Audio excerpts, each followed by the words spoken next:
I'm volunteering to be the lead tech person.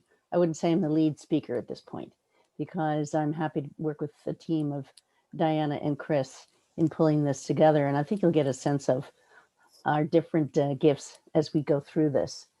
And so we're going to introduce ourselves. We'll start with Chris. Hey, I'm Chris. I'm a college senior. I use he, him pronouns. I'm majoring in political science, and my main research interest is social movements and the environment, specifically climate change. So very fortuitous, alignment of all of my interests. I'm planning on writing my thesis on the sort of emerging movement around climate change, and I joined XR in March. In my free time, I like reading books, folding origami, hiking and running in nature, and also baking. And I have 2 cats. Hey, I'm Diana, and I am actually mainly a musician and a music teacher. I just recently started volunteering with Extinction Rebellion as part of an effort to find some way of meaningfully engaging in society in my spare time to help move us in a better direction. My academic background is actually geography with an emphasis on development and environment. I studied at UC Berkeley. That was before I went the direction of becoming a musician and teacher. So I'm here as an engaged citizen who sees a need for urgent action, trying to do what I can. And I also have a cat who is right there. Aww, cute cat. All right. Well, I used to have a cat when my children were growing up. And I'm a grandmother. I'm a 6th generation San Franciscan. And now my granddaughters, my son and daughter-in-law live at 30th and Moraga, right there in the city. So I feel a very special responsibility for the future of my town and my grandchildren. And that's exactly why I'm working with Extinction Rebellion as a 71-year-old aspiring elder doing nonviolent civil disobedience, often in the streets of my birthplace of San Francisco, disrupting business as normal, expressing my beliefs and values in the public square. I want to first acknowledge with respect the indigenous peoples of this land. I honor the up to 10,000 years or more that they lived in harmony with their environment. Here in California, some of the artifacts found are up to 5,000 years old, which is older than the Egyptian pyramids. Good grief. So I respect their caring relationship with their land and kin, and I am very cognizant of the history that took away their land and culture and so many of their lives. So we don't need to, sorry, I'm going to read the title of this talk is Heading for Extinction and What to Do About It. So right there, you kind of have a preview. We don't need to tell you that climate change is real or that it's a threat. However, we do want to make clear the urgency and seriousness of the situation, which is not always understood. I know that I personally grew up with a fair amount of environmental awareness. My mom was actually she chaired the Bay Area Sierra Club chapter in the 1980s. I mentioned that earlier if you were here, and was very active in the anti-nuclear movement when I was a kid. So my activism was mostly as a child and now again. So it's only in the last few years that I've become aware of what a dire situation we're really in and what a short timeline we are looking at. It's obvious that the climate is changing. The heat waves that we've had here in the Bay Area in the last few years are nothing like what I experienced as a child. I actually live in my childhood home. That's my background here is where I grew up, right here in Oakland. And it's an upstairs space, so the heat gets trapped. And I have no memories of anything like what we've had in the last couple of years. So that is obviously not scientific evidence, but these changes that I personally feel and experience are what trigger my sense of there being a true emergency that requires my attention. And this is what got me to start looking at the data. Next. So the climate group 350.org, we're probably all familiar with, founded by Bill McKibben. gets its name from the safe limit of carbon dioxide concentration in the atmosphere, which is 350 parts per million, according to scientists. This chart from NASA shows the level going back 800,000 years. And in 1950, we surpassed 300, and we are now at 414 and rising. These next images, also from NASA, show average variation of global surface temperatures over time. The dark blue indicates areas cooler than average, dark red indicates areas warmer than average. Here's 1884. We're just going to keep going through these. 1922, 1957, 1984, I was 4 years old here, 2007, and 2019, last year. So there is no question that the world is getting warmer. Next slide. This graph from the Intergovernmental Panel on Climate Change illustrates the lag time between CO2 emissions and their impact on the climate. So if we bring our emissions to zero sometime in the next 100 years, which we know is enormous to be able to do that, it will still take a few centuries for temperatures to stabilize and possibly millennia before sea level stops rising. So this dotted blue line that you see kind of is projections for sea level rise. And the brown line shows a peak in carbon emissions. Today is the far left. So they're anticipating, if we did have a peak and then a drop, the red line shows temperature. So because of climate lag, we can expect the temperature to continue rising due to our past emissions, even as future emissions may drop. And Wow. let's get local with the historical truth of life destruction at the hands of humans and their profit-making system, capitalism. Chevron, our neighbor, is a perfect example. Richmond has been an industrial town since the 1850s, when it all started here, poisoning its community members and all of the Bay, actually, starting with the manufacturing of equipment for the gold rush.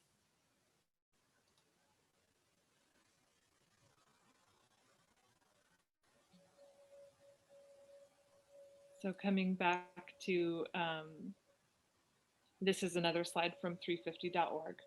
And I put this here because I wanted to remind us that there is no meaningful debate about the science of climate change. There are people who want to say that there's disagreement in the scientific community. Maybe it's happening, but humans didn't cause it, or maybe humans did cause it, but it's really not that big of a problem.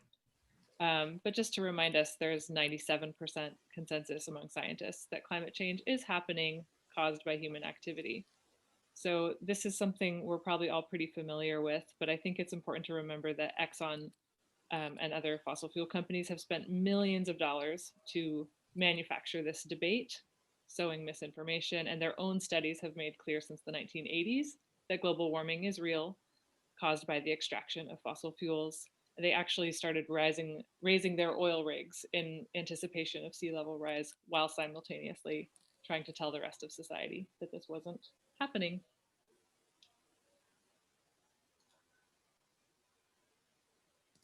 Let's move to Chris for the next slide.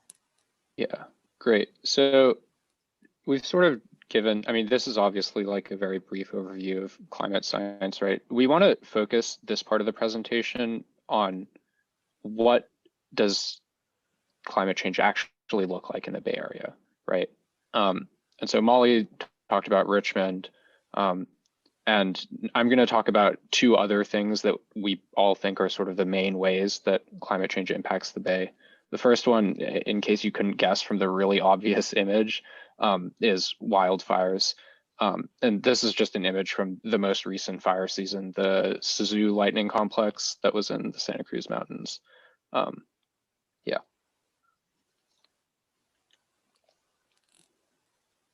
So there's a lot going on this slide.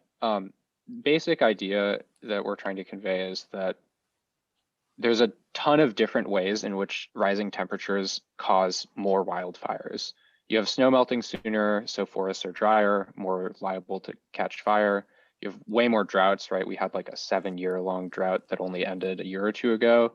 And droughts also make forests more likely to burn. Heat waves during summer are liable to start fires, and the heat waves are longer, more intense. You have less rainfall. There's also insects that can survive in the heat and then like chew through trees and turn them into kindling, basically. All of this kind of adds up, right? And that's why since 1970, the number of acres that burn in California specifically every year has gone up 5-fold, which is like crazy to think about, that like just a few generations ago, basically, we had nothing like the fire seasons that we've just had now, right? And if you project that kind of trend forward, then I mean, I'm scared of whether I'll be able to live in the Bay Area when I'm old, right? Because if the air isn't breathable for a large chunk of the year, then it's hard to imagine living here. And this is a point where I wanted to just interject a personal connection that I grew up going to a music camp. I mentioned that I'm a musician that's out in the foothills of the Sierras. And over the last several years, those bark beetles that Chris was talking about have done exactly that. Something like 90% of the trees there have been infested by bark beetles and are just standing timber. And on our piece of land, we've done a lot of clearing, but that area was burned by the creek fire this year. We were actually pretty lucky, but our property was burned, and that whole, yeah, it's personal to me. This is actually when I started getting involved in climate activism, is when I started to see all those trees dying. And I'm sure you all have similar stories, being people living in California. They're all dealing with it. Yeah, yeah. The same thing kind of goes for me. Like, I'm sure we all have stories like this, right? But the reason that I ended up joining Extinction Rebellion, actually, well, one of the many was, I remember the first thing that sort of clued me was the campfire in 2018, because I was at college on the East Coast and I called my parents for a like weekly check-in, and they hadn't gone outside in a week because there were no N95 masks left that they could buy. And the air was so hazardous to breathe that they were scared of leaving the house. And this time, this fire season, which was the worst fire season that has ever happened that we have record of, they did have N95 masks because of the pandemic, which we'll talk about in a few minutes also. But that was the first thing, was the campfire, and realizing that like my grandma lives only a few dozen miles from where the campfire started. This time was also like a wake-up call this fire season, because I went hiking in the Big Basin redwoods with my parents,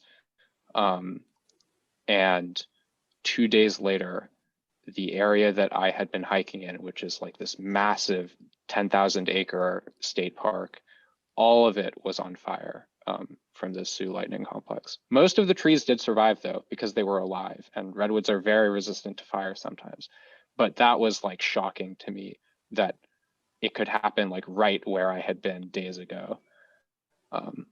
And yeah, I don't know. And then my parents and I just like trying to deal with the smog and not going outside for that month and a half or so. Yeah.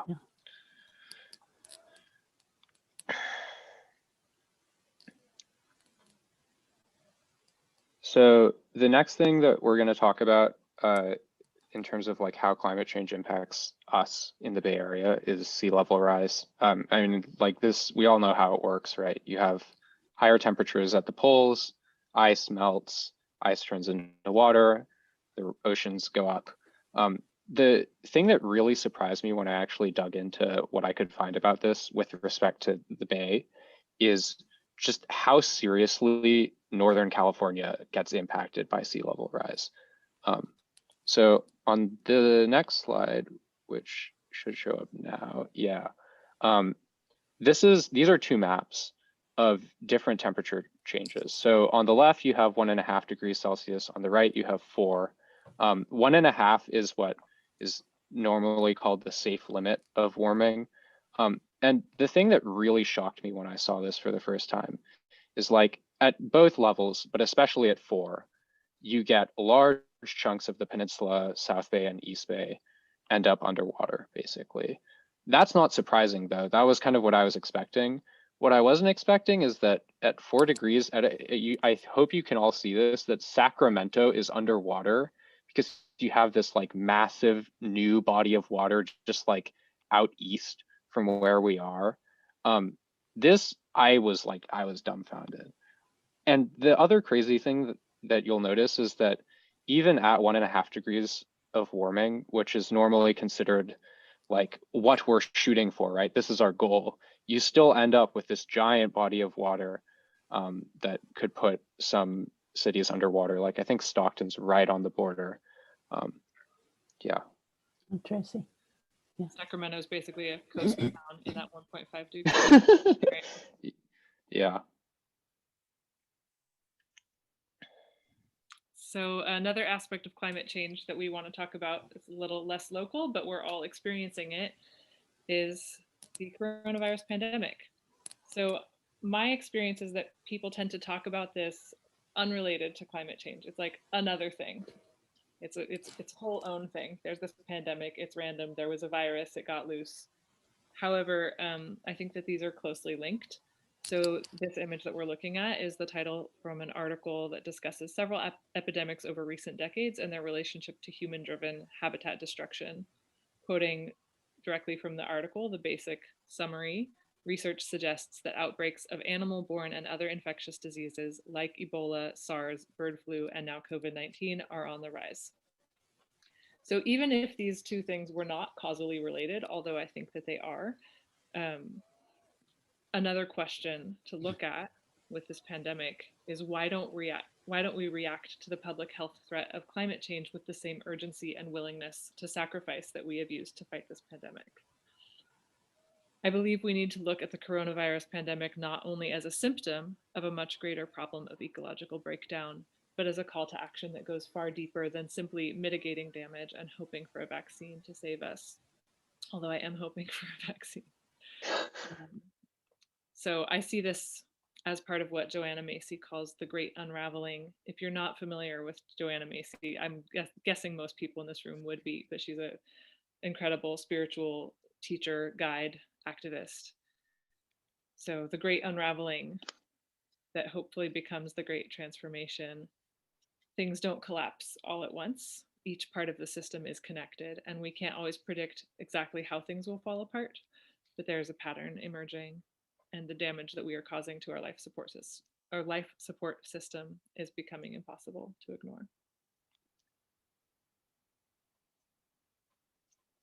All right, so we've sort of looked at how climate change impacts the Bay Area. And to me, that's sort of the first thing that I always think of is like, I love living in the Bay Area and I want to continue living there when I'm old. And if the air outside is toxic to breathe, then that, is probably pretty hard to do. Or if like my childhood home and the place my parents worked goes underwater, then it's not really the same place anymore. But it's also important to zoom out and look at like the global level, right? And this is also part of why I started thinking about acting, is that we really are not on the right trajectory right now, basically. So I'm sure many people know in 2018, the IPCC released this report that was talking about, we've been told 2 degrees Celsius is the safe limit. Actually, it's 1.5, and here is what we would need to do to get there. And it's basically a 50% cut in emissions within 12 years, now 10 years, and getting emissions globally to net zero by 2050, which is basically a full reversal of the last 200 years of trajectory that we're on. The other scary thing about this report that is not all that widely talked about is that even if we manage to do this, which is already like a daunting task, it only gives us coin flip odds of staying within the safe limit of 1.5 degrees Celsius. So to get more than a 50% chance of staying within that 1.5 number, you have to cut emissions like way, way faster, which is scary. The other scary thing is that the IPCC is kind of conservative by nature because it is prioritizing being scientifically bulletproof, like immune from criticism, over being perfectly accurate to the real world. So if there's uncertain science, they have to basically say, oh, we're not going to include these models. And so what this graphic shows is IPCC models of how much sea ice will there be versus what actually happens in the real world. And what you can see is that in the real world, ice is melting a lot faster than even the like maximum of what the IPCC thought would happen. And this is primarily because IPCC models don't look at tipping points in the natural ecosystem or positive feedback loops, because those are extremely hard to accurately model and it's really, really uncertain. And so those types of considerations just get totally excluded. But as a result, they underestimate how fast and how severe climate change is, which is what we're going to talk about now on a sort of global scale. So this is a very confusing graphic. It's basically all of the like tipping points and feedback loops that climate scientists have verified in academic research. And most of these, the IPCC like never mentions, right? The classic example is the albedo effect in the Arctic. So like ice melts because of warmer temperatures, then instead of ice reflecting sunlight back into space, you have the water absorbing the sunlight, so the ocean gets warmer and then more ice melts and it kind of snowballs and speeds up over time. I'm not going to like waste a bunch of time trying to explain all of these tipping points. The basic idea is that like these are feedback loops that kind of trigger at a certain point. So at 3 degrees Celsius, or 3 to 5 really of temperature increase, you have the Amazon rainforest basically die back. It becomes too hot for most of the trees there to continue to exist. They either dry out or burn, or they become it basically means the Amazon becomes a producer of carbon instead of a thing that absorbs carbon, which is like insane to think about. And there's a bunch of others, but this paper, this graphic is based on this really big groundbreaking paper that was published 2 years ago. It took like 18 of the world's leading climate scientists in a bunch of different subfields and was like, okay, let's take stock of all the tipping points and positive feedback loops that we know about. And what they warn about in this paper that's like peer reviewed in the National Academy of Sciences is that if we don't take like really fast action right now on climate change, we might end up with a domino-like cascade of melting ice, warming seas, and dying forests that could tilt Earth into a hothouse state beyond which human efforts to reduce emissions will be increasingly futile. And the scary part is that they expect this hothouse state, if we do get here, would last upwards of 1,000 years, like truly beyond the time span of like anything we can imagine, basically. So if I haven't scared you enough, here's another really scary graphic. This is from The Guardian. It looks at 4 degrees Celsius temperature change. What does that look like for the world? The red zone, no one can live there anymore. That whole area has to be evacuated because heat waves are so lethal on that area that no one can live there basically for most of the year. The yellow zone, which is most of the world's population currently, also becomes extremely hard to live in. You have like the end of the monsoon in India, which means no water. And the graphic says that most of the human population has to live in the gray area, which is like Canada, Russia, like Scandinavia, and then New Zealand.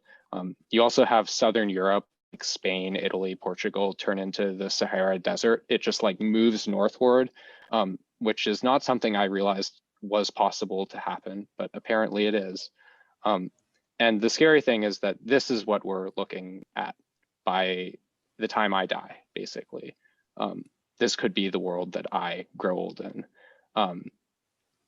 Yeah, this really shook me when I saw it, because we're currently on track kind of for 4 degrees Celsius within, unless we do something. The next thing after this is kind of switching gears. So I'm sure many of us know, like the KT asteroid caused a mass species extinction. Right, asteroid killed the dinosaurs, all of that good stuff. What it doesn't get talked about that much is that there have been 5 extinction events that have killed like most life on Earth, like most species go extinct. And what the scientific evidence we have from the fossil record says is that CO2 has been the primary driver of most of these events. CO2 causing changes to like atmospheric chemistry and temperatures and the ocean, stuff like that. And this little graphic just shows like all of the warning signs that we know from these past extinctions are present today for the most part, which is why other animal species are going extinct at a rate that is 1,000 times faster than the normal rate, which is kind of a mind-boggling number to wrap your head around. But it really shows that like we are already in a crisis. And this raises kind of the final elephant in the room before we talk about like, what are we going to do about all of this, right? Is like, what about us? And this is one like paper also in the National Academy of Sciences that kind of looks at like what happens to humanity if we don't stop like severe climate change.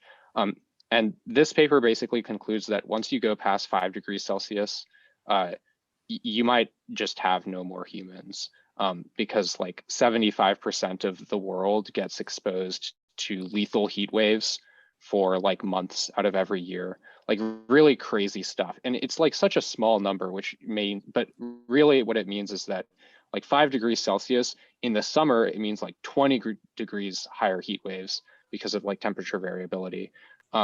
And this graphic also rates like, what is the probability of these events happening? So right now, the like really crazy end of civilization stuff doesn't look very likely, but it could become likely if we don't do anything. And the way I kind of think about this question is like, it doesn't really matter answering the question of like, will all of us die, you know, because we will all die at some point, right? But like, does humanity survive, you know? Like the real question is like, can we stop really catastrophic stuff from happening to humanity, regardless of whether it means like total extinction or not? And that's the thing that I'm kind of interested in trying to stop. So like the 3 degrees, basically. The problem is that we aren't doing enough right now. We need to be doing a lot. Even the IPCC, which as I sort of already mentioned, is kind of conservative and underestimates how bad things are, thinks that climate change demands rapid, far-reaching, and unprecedented changes in all aspects of society, which is kind of a crazy statement for like a scientific body to make. That is like, it's like, we have to change everything we're doing right now, or else really bad things happen. But yeah. And as I just mentioned, this is not happening yet. We need to do something to make this happen. This is a graphic of like, what kind of temperature increase are we looking at if everyone follows through on their Paris commitments?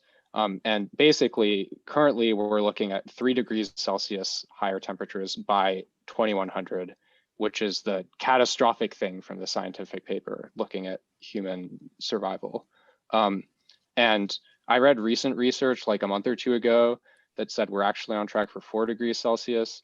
But the basic idea is that countries are not cutting their emissions quickly enough right now. And we need to do something to change that.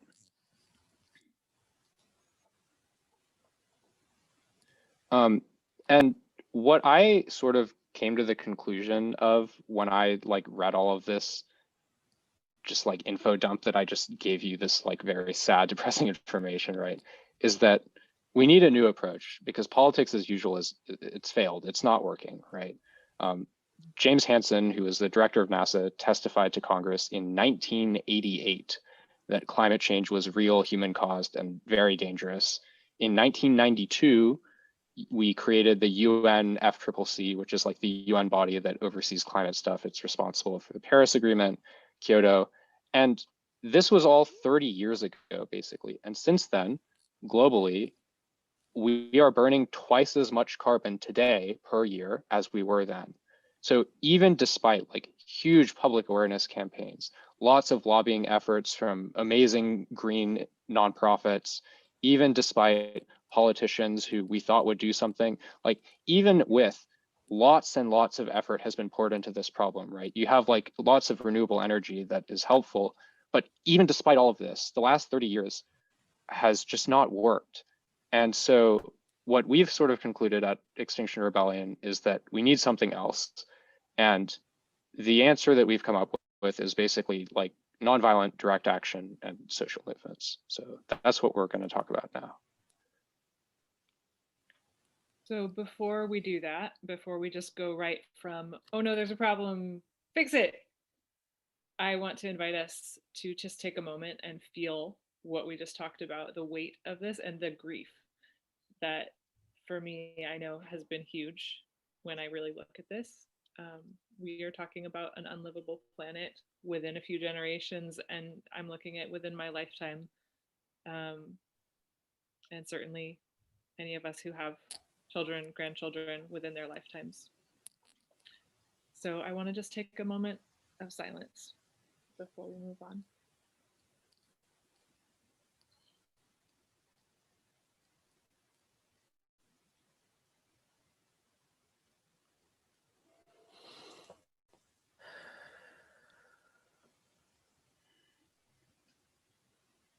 Okay. So I worry about whether my children will be able to have grandchildren, whether my granddaughters can have grandchildren.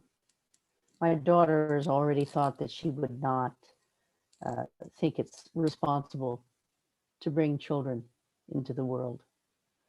So I feel very obligated as much as possible to see what changes we can do here. And we are obligated to do direct action, to be a good human being. This is what I think as well as Howard Zinn. And a concerned citizen living our values of care and compassion and claiming our relationship with Mother Earth and all life, all kin, all where we are related to it. And we are responsible, and we will act on our obligations. Yeah. So I think for me, where this kind of obligation that Molly is talking about comes from is these questions, right? What does it mean to be a good person? What does it mean to die without regrets? Because when I started like really internalizing all of the scary stuff about climate, I kind of had this moment of like, oh my God, I have to do something. And the question that kind of keeps me going is like, when I'm old, someone will probably ask me like, what did you do once you knew? And I have to be able to say like everything I could, or else I will have failed myself.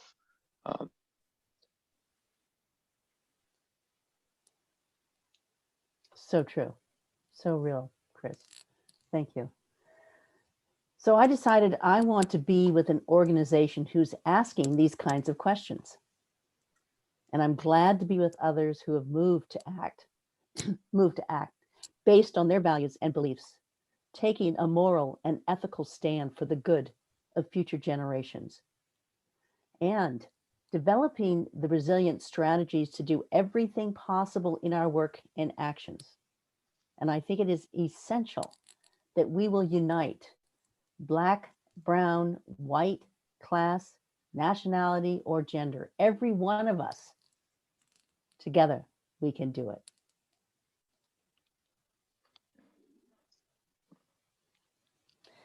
And the children shall lead us. And I want to tell you, my husband is listening to the Greta Thunberg movie out in the other room right now. And this is what she said. You have stolen my dreams and my childhood with your empty words. That's what she said to the world in 2019 through the UN.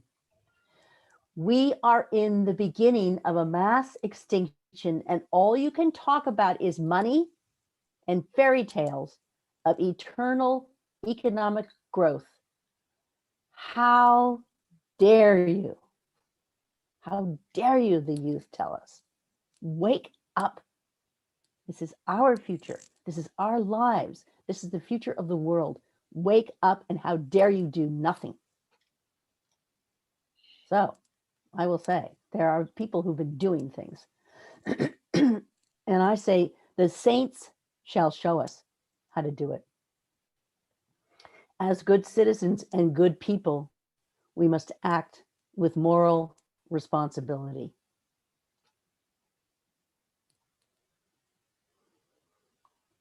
That's Chris. Oh, yeah, I'm lagging. It's fine. Okay, I see it now. Yeah. So we all have some kind of responsibility or obligation to act.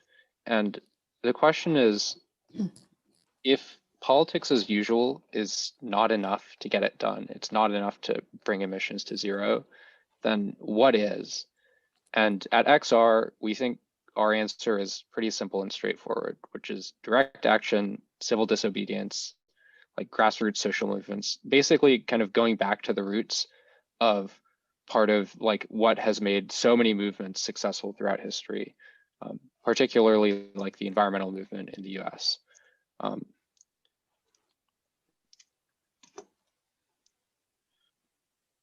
So this, I think, I can't see it yet. There we go. Is an image from a protest in the US against an automobile factory in the late 20th century. And the basic reason I'm putting this here is that the main idea that we're trying to convey is that social movements work, right? Protests, picket lines, strikes, direct action. These were sort of the things that won an initial slew of really significant victories for the environmental movement that created like landmark legislation that we could then use the courts to make sure people actually followed. And this kind of movement activity that creates the initial victory, we think is kind of, you can see it everywhere, right? Like the environmental movement was inspired by civil rights tactics, which was also another obvious example of really successful nonviolent action. And we have some others that we'd like to talk about. So Gandhi is our first modern example of consciously formulated strategies of nonviolent civil disobedience. And prior to the 1950s, the American civil rights movement had few successes using traditional political approaches. But Martin Luther King showed the next steps. You also have instances like ACT UP, which was an LGBT organization dealing with the AIDS crisis in the late 80s, where they used very disruptive tactics. And at the time, were very unpopular, like largely, and yet managed to win really significant victories in terms of getting federal funding to actually research treatments for HIV/AIDS. Which kind of shows that even when you're doing really disruptive tactics that make a lot of people unhappy initially, you end up having really significant payoffs, kind of counterintuitively. And more recently, you have cases like the Standing Rock protests against the Dakota Access Pipeline, which would have put the water source of a lot of indigenous groups in direct danger of being polluted by oil spills. And while a lot of people think that these protests were a failure, I kind of take a different message away from it, which is that they were a partial success. They didn't get everything they wanted. The pipeline still got built, but they laid the groundwork for a court challenge that recently succeeded actually in kind of halting the pipeline until an environmental impact assessment can actually be conducted. So the question we think that is raised by like all of these historical cases, and obviously we could have like a lot more, right, is why do movements work? Why do they sometimes succeed? Why do they sometimes only partially succeed? Like what drives them to succeed, basically? And we think that in particular, there are sort of three things going on that make nonviolent direct action really successful. So we thought nonviolent direct action needs to be undertaken respectfully because it draws attention to the cause converting skeptics about the movement and lessening possible escalation into self-defeating violence. And Gandhi set the tone and respectfully banished the British Empire from his country. So these actions must also be disruptive. No two ways about it. It's not enough to demonstrate or protest. Oh yeah, let's disrupt this world of complacency. And the costs that civil disobedience imposes on the system must be made impossible to ignore.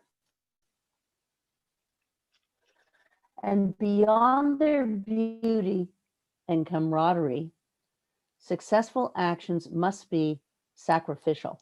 That's a pretty strong word, but I've come to realize it's very real.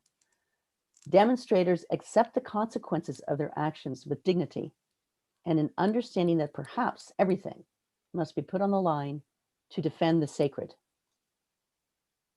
So, are you ready to get arrested? It took me some years and some time and many protests to go to, and finally somehow my name got on the arrestable list. That's what we call it. And I wonder when I really will be willing to put my life on the line. My pondering, my question, what am I willing to die for as a grandmother, as a life giver? What is it at this point am I willing to die to make good for my grandchildren and your grandchildren? Uprising. Yeah. What is our obligation as rebels to today's events? We are participating and examining our structures and biases. And many of us are back in the streets in survival solidarity with our allies. And we are building relationships through shared values and focused action. There is no climate justice without racial justice. So that is why we are here. There are things that we can do, and there are ways to stop business as usual and its inevitable outcome. Extinction Rebellion has 4 demands. The first one, tell the truth. Declare a climate and ecological emergency. You can read the small text on your own.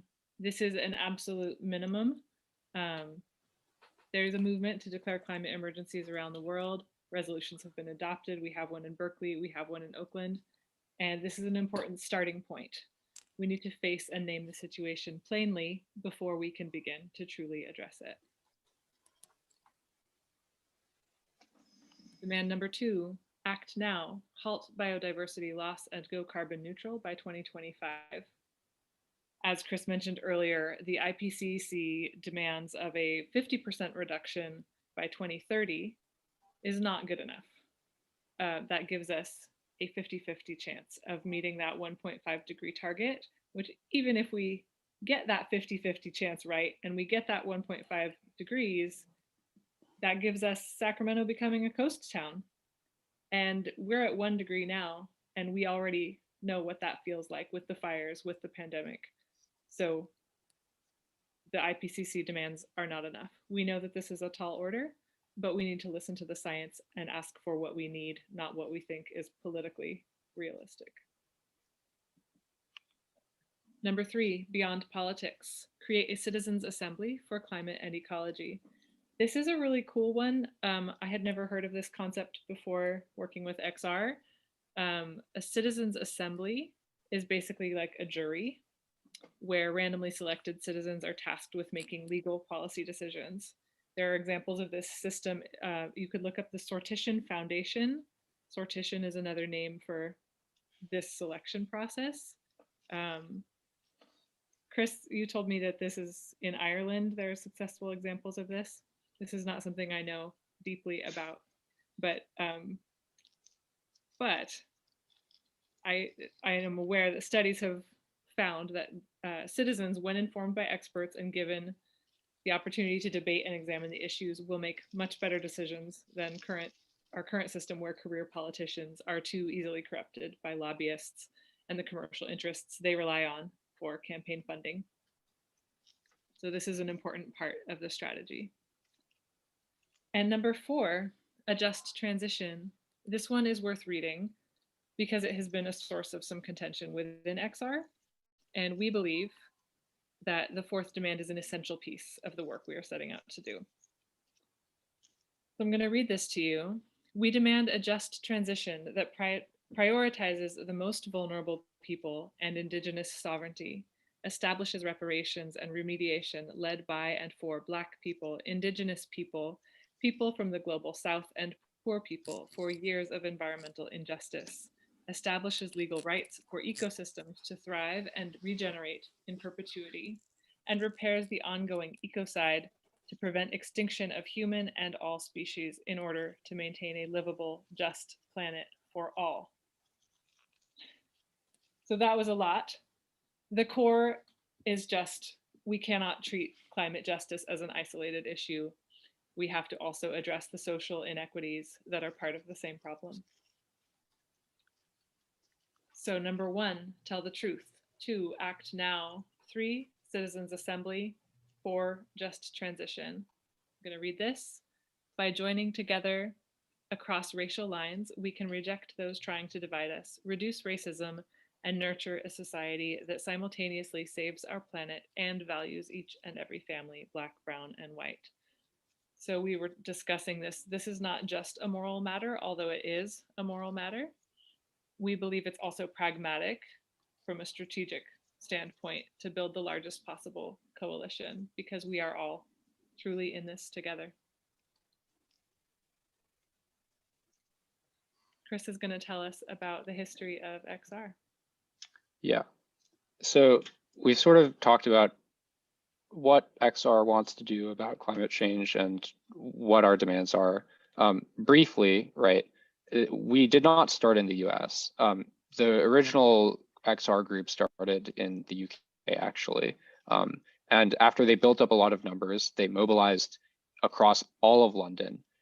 They basically shut down the entire city for 9 days. They blocked all the roads, they blocked all the bridges, you couldn't get in or out. And for 9 days, they just occupied London, like all of London.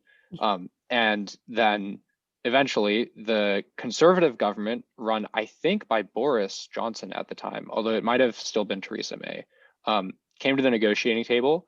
And despite being a conservative government, declared a climate emergency across the UK and committed to 2050 emissions targets, which is not enough, but it's like kind of surprising to me that this happened at all, given how polarized politics is in the US, I suppose. Since then, though, Extinction Rebellion has moved out of the UK and gone global. Yeah, so that was in 2018, amazingly, not long ago. So it's spread to over 500 chapters on 6 continents. It's truly been a worldwide movement that unites all people. Of course, we are one of those chapters, and there's probably many more on this, could be on that map. So now for us here in San Francisco, Extinction Rebellion SFBay is a 100% nonviolent civil disobedience movement aimed at nothing less than radical system change. Our rebellion is fueled by our love for humanity and for all life on Earth. And this is what you will find when you come to our website, exactly that statement. And we are collaborating with local organizations who've been in the grassroots, on the ground, resisting, showing what our society could be with cooperation, caring, and compassion, and courage and power to affect change. I'm so grateful for the local Extinction Rebellion leadership. Oh, I see someone on the left of that. But what is happening is deeply sad and grievous. And I lament for what we have done and what we are facing now. I feel that Extinction Rebellion, SFBay, understands the grief we are dealing with. This is a San Francisco protest versus Chase Bank in February 2020. So we've done protests that are aimed specifically at major influencers of climate change. And here is my friend Grace and my other friend Peggy occupying a Chase Bank in downtown San Francisco just last February. And Grace is there under a shroud of death. And I'm grateful for companions together on this path. We need each other to do this work.